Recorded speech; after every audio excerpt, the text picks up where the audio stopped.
Bing bongy bong, bing bongy bong. This is Joe, the bearded historian. He'll tell you an interesting history. Be careful of his soldiers, they can be brats.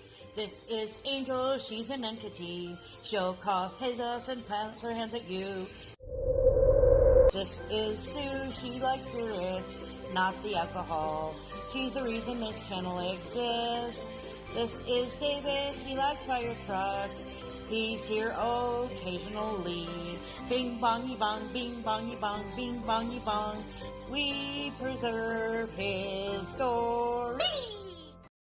Alright, welcome to Friday. We've got just a few days left of September. And then we're going to be in October. If you're new here, in October, we do a fun thing where we go live on Tuesdays and Thursdays. Several of our Tuesdays are going to be taken up with us driving to the movies, because we have some movies coming up that we are going to be watching at the movie theater. We've also got some games that we like to play, like pumpkin bowling and pumpkin wars, although it's going to be cheeseball wars this year because the pumpkins didn't work very well last year. So hopefully you guys will join us for that and enjoy that immensely. They will be fun. Then we've got a new tripod, so hopefully Just Dance will be a little bit easier, but we'll see how that goes. Before all that, I gotta get through September. And we gotta get through today. Are you ready? I have to finish our shout out too. So here we go. Okay, here we go. Let's see. I see Hippie. I see Tammy. I see E-Space. I see Sylvia. There's Six Bows, Big Ben, Kara, Mylinda, Black Beauty, Jody, Trip, Mindful, Kasum, Sylvia, Walter, Tammy, Moon, Laura, Bobby, Rural. I've seen Rural in our race for a little bit. Good to see you up front. Travis, Peach, Popcorn. Let's see. Crazy Train, Northern Woman, Mark. Let's see. There's 5 Strong Minds coming from the back. There's RC. Oh, looks like it's going to be Eric. Hang on. All right. This is Mr. Eric Lapointe, I think. Forgive me if I mispronounce that. I'm terrible with pronunciations. And it says, everyday life. It's a great description. Now, usually I see him doing exercises. But he does have other videos. Connecticut Christmas, a little early in the month, or in the year for Connecticut. Doesn't post regular videos often, as you can see. He does have some shorts with burps and music and all that other stuff. These are the ones I catch the most out there. Burps and tractors. So those are fun. If you're into relaxing tractor rides, which are kind of fun to watch. The burpees are hilarious. He usually has a lot of people, lots of fun, very energetic. So check him out, like, share, comment, have a good day. Okay, folks, welcome to the Wayback Wednesday episode with the Bearded Historian. Today, we are talking about a date. The fellow was born in 1936, September 24th. Sadly passed on in 1990.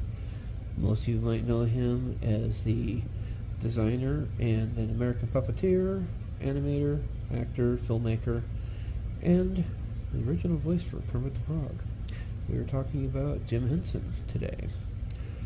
He was born in Greenville, Mississippi, raised in Leland, Mississippi, and University Park, Maryland. He began developing puppets in high school. He created a show called Sam and Friends, a short-form comedy television show on WRC-TV. While he was a freshman at the University of Maryland, College Park, in collaboration with fellow student Jane Neville, who would later become his wife. He would help co-found the Muppets Inc., now the Jim Henson Company, in 1958. would be married less than a year later in 1959, and would graduate from the University of Maryland with a degree in home economics. Well, in '69, Henson joined the children's television program Sesame Street, where he helped develop Muppet characters for the series. He and the sketch team also appeared on the first season of the sketch comedy show Saturday Night Live. He would produce sketch comedy television series The Muppet Show from 1976 to 1981, and during this period, Henson revolutionized the way puppetry was captured and presented in video media, and he won fame for his characters, particularly Kermit the Frog, Rolf the Dog, and characters in Sesame Street. Now, going into a little bit of a deep dive here, we list is being born in Greenville, Mississippi, the younger of two children of Betty Marcella and Paul Ransom Henson.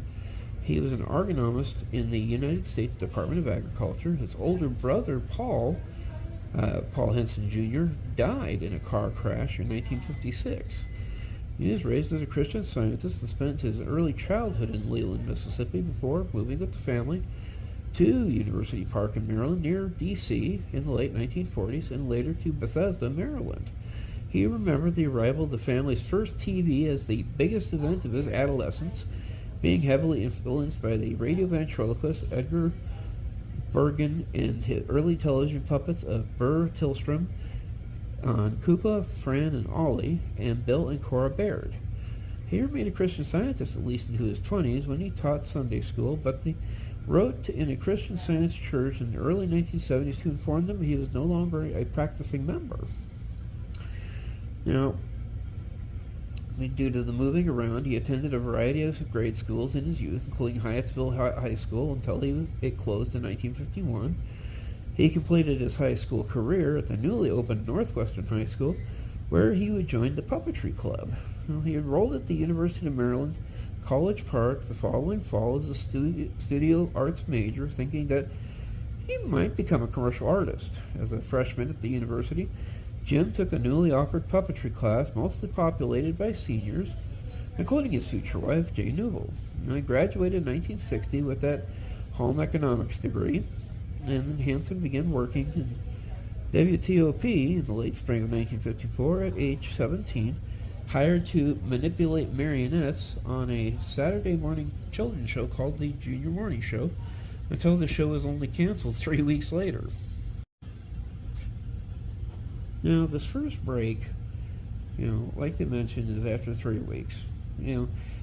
Most people would be like, well, let's see what else we can do. But, his talent got him and his puppets an opportunity to continue working. He wound up lip-syncing on Roy Meacham's Saturday show. Henson's employment at WTOP lasted only until August, when this new show, Saturday, was also canceled.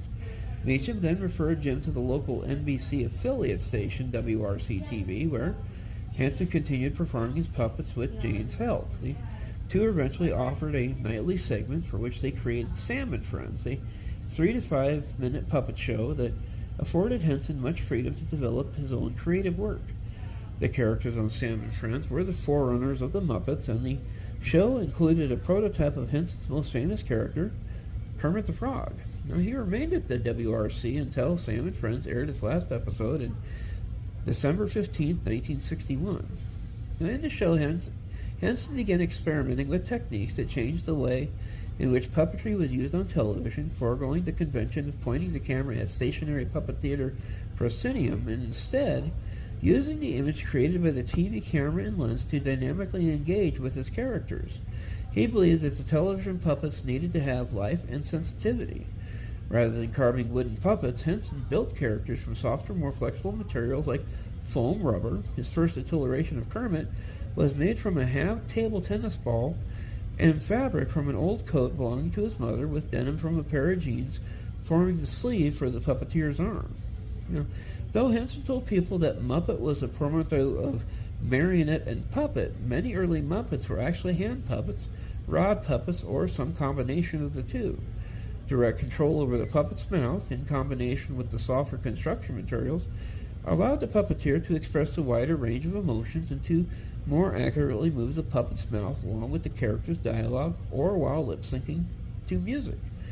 commenting on his puppet design philosophy, Henson said, "A lot of people build very stiff puppets. You can barely move the things, and you can get very little expression out of a character you can barely move.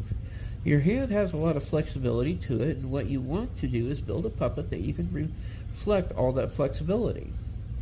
Well, Sam and Friends was a financial success, but Henson began to have doubts about going into a career performing those puppets once he graduated. He would spend 6 weeks in Europe during the summer of '58, originally with the intent to study painting, but was surprised to learn that puppets were considered just as serious an art form as painting or sculpture. Upon returning to the United States, he and Jane made a partnership official, creating Muppets Inc. in November the same year, then marrying each other in '59.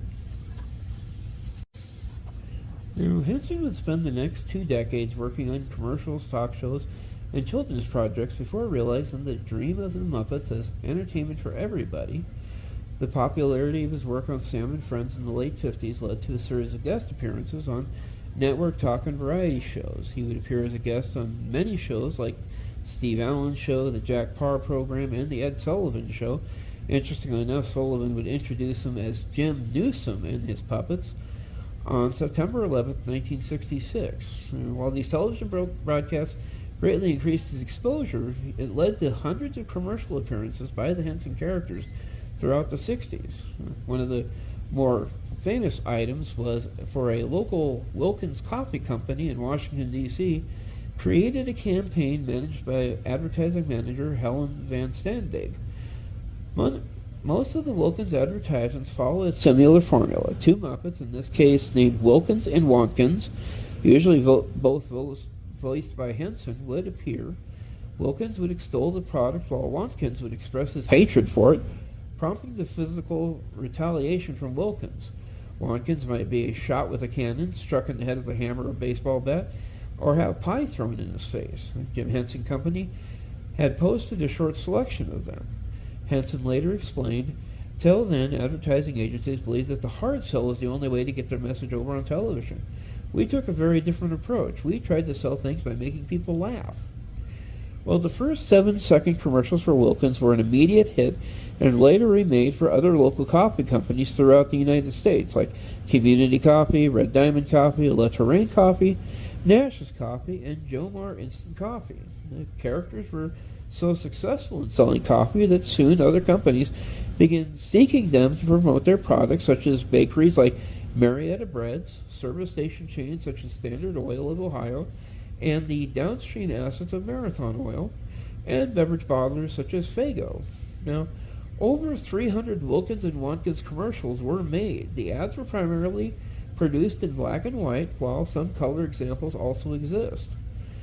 Well, Henson sold the rights for Wilkins and Watkins to the Wilkins Company, who allowed marketing executive John T. Brady to sell the rights to some toy makers and film studios.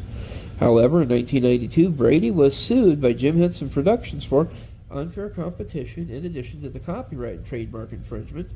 The Henson Company claimed that Brady had incorrectly using Henson's name and likeness in their attempts to license the characters.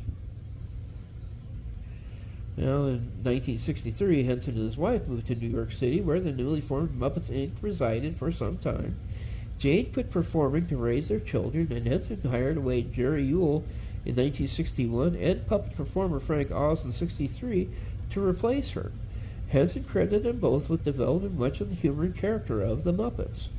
Henson and Oz developed a close friendship and performing partnership that lasted until Henson's death. Their teamwork is especially evident in their portrayals of Bert and Ernie, Kermit and Miss Piggy, and Kermit and Fozzie Bear. In New York City, Henson formed a partnership with Bernie Brillstein, who managed Henson's career until the puppeteer's death. And in the years that follow, more performers would join the Henson's team, including Jerry Nelson, Richard Hunt, David Goles, Steve Whitmire, Fran Brill, and Kevin Clash. In 1964, him and his family would move to Greenwich, Connecticut, where they lived until '71, when they would move on to Bedford, New York. Henson's talk show appearances culminated when he devised Rolf, a piano-playing anthropomorphic dog that became the first Muppet to make regular appearances on the Jimmy Dean Show. Henson was so grateful for this break that he offered Jimmy Dean a 40% interest in the production company, but Dean declined, stating that Henson deserved all the rewards for his own work, a decision of conscience that Dean never regretted. From 63 to 66, Henson began exploring filmmaking and produced a series of experimental films. His 9-minute experimental film, Timepiece, was nominated for an Academy Award for Best Live Action Short Film in 1965. He produced The Cube in 1969, and around this time, he wrote the first drafts of a live-action movie scripted with Jerry Jewell, which became Table of Sand. The script remained in the Henson Company archives until it was adapted into a 2012 graphic novel, Jim Henson's Tale of Sand. During this time, Henson continued to work with various companies who sought out the Muppets for advertising purposes. Among the clients were Wilson Meats, Royal Crown Cola, Clausen's Bread, LaChoy, and Frito-Lay, who featured an early version of the character Cookie Monster to promote their Munchos line of potato snacks. Like the Wilkins coffee ads of the late 1950s and early 60s, the formula stayed fairly simpler. For instance, in one of Clausen's commercials featuring Kermit the Frog dangling from a window, while a character named Mac asked him if he brought a loaf of the company's bread. When Kermit said he did not, Mac closes the window on Kermit's fingers and causing him to fall, suggesting that he drop down to the grocery store to buy a loaf. Now, in 1969, around would come the television producer Joan Gans Cooney, and her staff at Children's Television Workshop were impressed by the quality and creativity of the Henson-led team, so they sought out Henson and his staff to work full-time on a show that was just coming to fruition. Most of you have probably either heard of it or even watched it, Sesame Street. Now, this was produced by the National Education Television on November 10th, 1969. Part of the show was set aside for a series of funny, colorful puppet characters living on Sesame Street, and some of these are, straight out of the playbook. Grover, Cookie Monster, Bert and Ernie, Oscar the Grouch, and Big Bird. Now, Henson performed the characters of Ernie, the game show host Guy Smiley, and Kermit, who appeared as a roving television newspaper reporter. Henson's Muppets initially appeared separately from the realistic segments on the street, but the show was revamped to integrate the two segments, placing a much greater emphasis on Henson's work. Cooney frequently praised Henson's work, and PBS called him the spark that ignited our fledgling broadcast service. The success of the Sesame Street also allowed him to stop producing commercials, and he said that it was a pleasure to get out of that world. Henson also involved in producing various shows and animation insets during the first 2 seasons. He produced a series of counting films for the numbers 1 through 10, which always ended with a baker, voiced by Henson, falling down the stairs while carrying a featured number of desserts. He also worked on a variety of inserts for the numbers 2 through 12, including the films Dollhouse, Number 3 Ball Film, and the stop motions King of 8 and Queen of 6, the cutout animation, 11 Cheer, and the film Nobody Counts to 10. He also directed the original C is for Cookie and Tales from Muppetland, a short series of TV movie specials that were comic retellings of the classic fairy tales aimed at young audiences and hosted by Kermit the Frog. The series included Hey Cinderella, The Frog Prince, and The Muppet Musicians of Bremen. Now, Henson, Oz, and the team were concerned that the company was becoming typecast solely as purveyors of children's entertainment, so they targeted an adult audience with a series of sketches on their first season of the late-night live television variety show, Saturday Night Live. 11 Land of Gorge sketches were aired between October 75 and January of 76, with 4 additional appearances in March, April, May, and September of 76. Henson liked Lorne Michaels' work and wanted to be a part of it, but he ultimately concluded that what we were trying to do and what the writers could write for us would never gel. The SNL writers weren't comfortable writing for the characters, and they frequently disparaged Henson's creations. Michael O'Donoghue quipped, "I won't write for Felt." Well, Henson began developing a Broadway show and the weekly television series, both featuring the Muppets. That television series was a huge hit.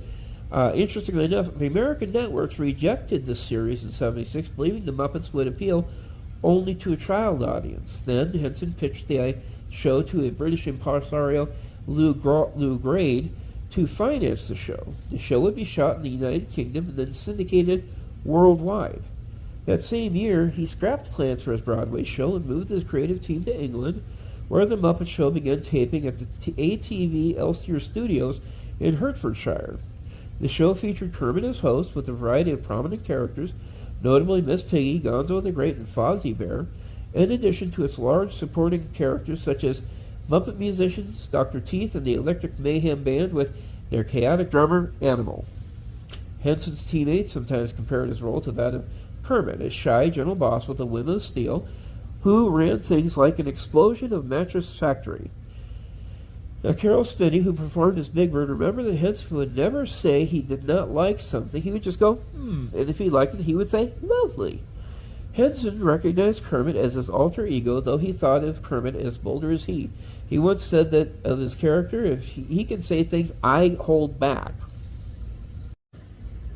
Now, in 1979, Henson decided to go ahead and make the big break. He went ahead and appeared with the Muppets, their, big show, The Muppet Movie.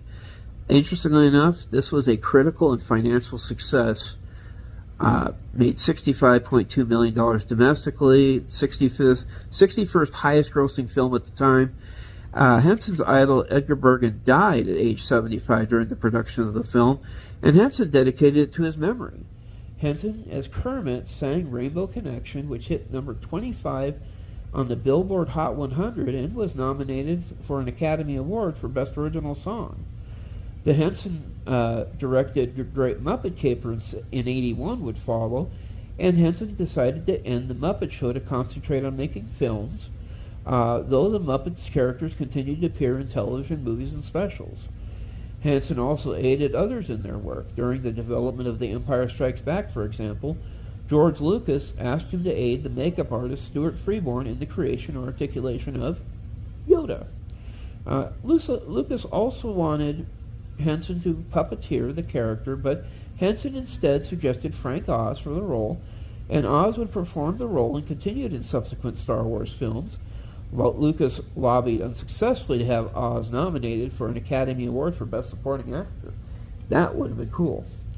Now, in 1982, Henson founded the Jim Henson Foundation to promote and develop the art of puppetry in the United States. Around that time, he began creating darker and more realistic fantasy films that did not feature the Muppets and displayed a growing brooding interest in mortality. He co-directed The Dark Crystal in 1982 with Oz, trying to go towards a sense of realism, towards the reality of creatures that are actually alive.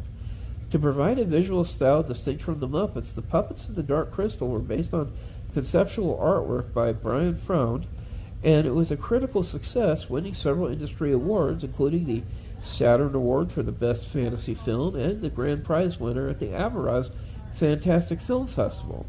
The film was less than financially successful in theaters, but later claimed an enormous following and revenue when it was introduced on VHS for home entertainment, one of my personal favorites. Now, also in 1982, Henson co-founded the Henson International Television with Peter Orton and Sophie Turner-Lang as his partners. The company was the distribution company for children's, teens, and family television. Henson would work with Oz again in The Muppets Take Manhattan in 1984, this time with Oz as the sole director. The film would gross $25.5 million domestically on a budget of only around $8 million, so still making pretty good money. It would rank as one of the top 40 films of 1984. Labyrinth would come out in 1986. Was a fantasy that Henson directed by himself, but despite some positive reviews, the New York Times called it a fabulous film. It was a commercial disappointment. This demoralized Henson. His son Brian Henson described it as the closest I've seen to him turning in on himself and getting quite depressed. The film later would become a cult classic. Anybody love David Bowie? He's excellent in it. In 1984, he would travel to Moscow, where he made a film about Sergei Obaros. Henson also donated 4 dolls to the puppeteer to replenish the Moscow Museum of Obaros puppets: Fraggle, Skitsky, Bugard, and Robin the Frog. On the show's guest, the Henson archivist points out that Jim Henson placed a special importance on meeting Obaros. As a teenager learning to make puppets, Jim checked out some books in the public library for instruction, and one of them was Obaros' 1950 book, My Profession. Now, Henson would continue creating children's television, such as Fraggle Rock, another one of my favorites, the animated Muppet Babies. Also would continue to address darker, more mature themes, folklore like mythology-oriented show The Storyteller, which won an Emmy for Outstanding Children's Program. The next year, he returned to television with the Jim Henson Hour, a mixed, lighthearted Muppet fare with more risque material. It was critically well received and won him another Emmy for Outstanding Directing in Variety or Music Program, but sadly was canceled after only 12 episodes due to poor ratings. Henson blamed the failure on NBC's constant rescheduling. In 1989, Henson entered into negotiations to sell his company and characters, including those from Sesame Street to the Walt Disney Company, for almost $150 million, hoping that he would be able to live a lot more time of the creative side of things, with Disney handing business matters. By 1990, he had completed production of the television special The Muppets at Walt Disney World and the Disney MGM Studios attraction Muppet Vision 3D, and he had developing film ideas and a television series called Muppet High. Now, as mentioned earlier, Henson and his fellow puppeteer Jane Ibbott were married on May 28, 1959, in a small ceremony at Jane's family home. They had 5 children: Lisa, born in 1960, Cheryl in 61, Brian in 63, John in 65, who sadly passed away in 2014, and Heather Henson, born in 1970. Henson and his wife legally separated in 1986, but never divorced. While he had a few short relationships with other women, he remained close to Jane for the rest of his life. Jane said that Henson was so involved in his work that he had very little time to spend with her or their children. His children began working with Muppets at an early age, partially because one of the best ways to be around Jim was to work with him, according to Cheryl. Henson was also a strong supporter of the civil rights movement. Now, Henson appeared with Kermit on the Arsenio Hall show in Los Angeles on May 4th, 1990. This was the final television appearance. Shortly afterwards, he privately disclosed to his publicist that he was tired and had a sore throat, but he believed it was just a minor illness. Well, on May 12th, Henson traveled to Okoshki, North Carolina with his daughter Cheryl to visit his father and stepmother. They returned to their home in New York City the following day, and Henson canceled a Muppet recording session that had been scheduled for May 14th due to his ill health. His wife came to visit that night. Well, Henson was having trouble breathing when he woke up at 2 a.m. on May 15th and began coughing up blood. He suggested to his wife that he might be dying, but he did not want to take time off from his schedule to visit a hospital for his illness, failing it would resolve on its own. 2 hours later, Henson agreed to be taken by taxi to the emergency room at the New York Presbyterian Hospital in Manhattan. Shortly after admission, he stopped breathing and was rushed into an intensive care unit. X-ray images of his chest revealed multiple abscesses in both his lungs as a result of the previous streptococcal pharyngitis he had apparently had the past few days. Henson was placed on a ventilator but quickly deteriorated over the next several hours, despite increasingly aggressive treatment with multiple antibiotics. Although the medicine killed off most of the infection, it already weakened many of his organs, and he died at 1:21 a.m. the following morning, at age 53.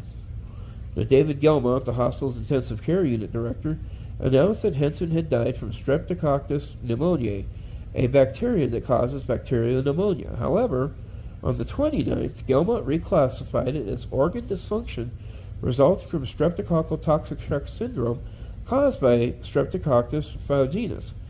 Gelmont noticed that Henson might have been saved had he gone to the hospital just a few hours sooner. Medicine reporter Lawrence D. Altman of the New York Times also stated that Henson's death may have shocked many Americans who believed that bacterial infections would no longer kill with such swiftness. A lack of common familiarity with fast-developing bacterial infections, combined with certain scares involving men like Kotzen, Liberace, and Ray Cohn, led to the false but widespread rumor that Henson had contracted AIDS.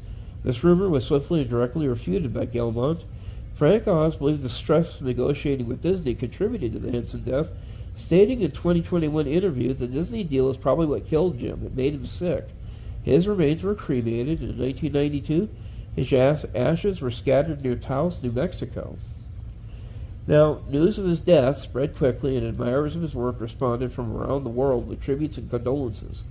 Many of Henson's co-stars and directors from Sesame Street, The Muppets, and other works also shared their thoughts on his death. Numerous outlets covered his death alongside Sammy Davis Jr., who died the same day. On May 21st, Henson's public memorial service was conducted in Manhattan at the Cathedral of St. John the Divine, and another was conducted on July the 2nd, St. Paul's Cathedral in London. At the former, Harry Belafonte sang Turn the World Around, a song that he had debuted on The Muppet Show, as each member of the congregation waved a brightly colored foam butterfly attached to a puppet performer's rod. Later, Big Bird, performed by Carol Spinney, walked onto the stage and sang Kermit's signature song, Being Green, while fighting back tears. David Goltz, Frank Oz, Kevin Clash, Stephen Whitmere, Jerry Nelson, and Richard Hunt sang a melody of Henson's favorite songs in their characters' voices, ending with a performance of just one person while performing their Muppets. In accordance to Henderson's wishes, no one attended wore black, and the Dirty Dozen Brass finished the service by performing When the Saints Go Marching In. The funeral was described by Life as an epic and almost unbearably moving event. But that was the life and times of Jim Henson, and even today his legacy still goes on, and we'll miss everything you brought to this world, Jim.